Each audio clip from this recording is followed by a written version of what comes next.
could be me and you sitting across from each other. Maybe okay, let's say I'm holding the E-meter. What are you doing, and what is that E-meter doing? What is it capable of doing? Okay, what it is capable of doing is registering what's bothering you. It is a guide. It doesn't tell you anything. It doesn't yell out. Well, it's a meter there, and it sends a little electrical flow through your body. You're holding something there, very tiny. You cannot feel it. It shows a reaction. What does that reaction mean? That reaction just says there's a reaction. You thought something about it, or it's something that has some form of mental energy. Reaction to what? You're saying words, and it's almost like free association. Or I mean, what am I reacting Listen, to? Stop comparing it to psychotherapy because it isn't. I'm just asking. And by the way, okay, there are a million things you could do, but you take up an individual subject of a person's life. I'll bring up the subject of communication. If that isn't you, fine. People do have problems with this subject. Very specific questions are asked. The person answers them. He looks, answers the question, answers it. To handle areas of upset that are upsetting him, he knows when they are no longer upsetting him. He finds out finally for himself why they were upsetting him, and they no longer do. That is what's happening. What I'm still a little bit lost on is, presumably you and I could do that. Oh, absolutely. Right now, right? Well, you'd have to want to participate. Fine. But why do we need that piece of equipment? Oh, because it's far more accurate. I mean, originally in Dianetics and Scientology, there was no meter, and you would look at a person. What is the meter? You would look at a person. I'll tell you. Because I'm looking at a needle sweeping across. Okay, you would look at the person. You would look at the person, and here's something similar. I can see your face flush, or I can see you cry, or I can see you smile. You can observe people, right? Well, not many people have an ability to do that, and plus that is pretty crude. What this does is when there is an area of upset, it registers. That's all it does. When the area of upset no longer exists, it doesn't register.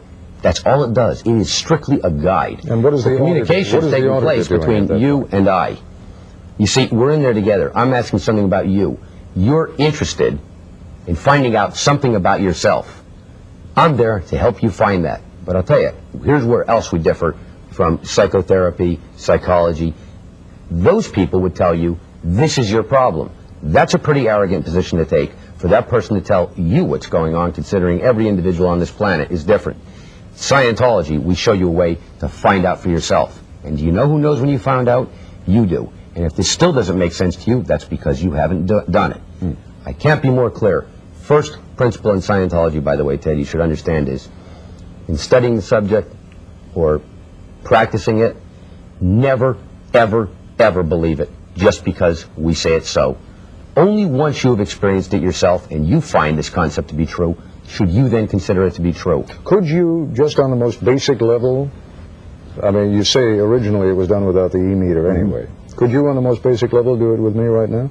No, absolutely not, because we're not in an environment here that is conducive to all the elements of auditing. Right.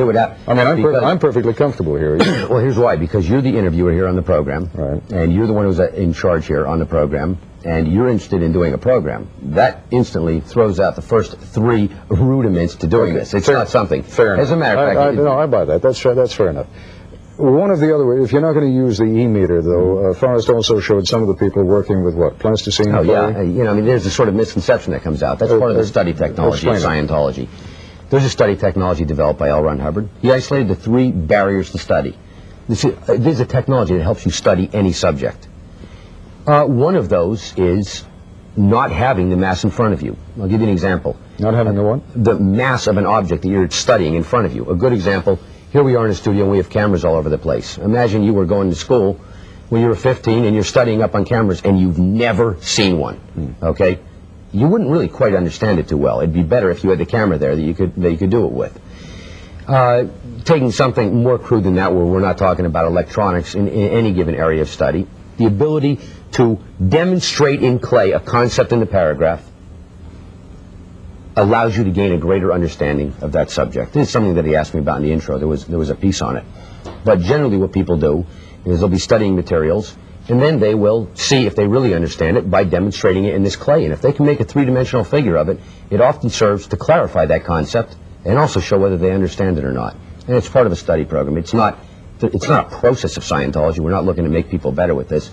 It's strictly a way of studying. Why is it necessary in order to progress? I mean, some of the sums that are charged, and I literally don't have them, it's not something I've tucked away in my memory, but we're talking about, in some instances, to move from one level to the next level, $7,000, $10,000, $15,000, huge sums. Why? Yeah, well, okay, number one, we certainly do have a different donation system than other churches, although not all other churches. Donation.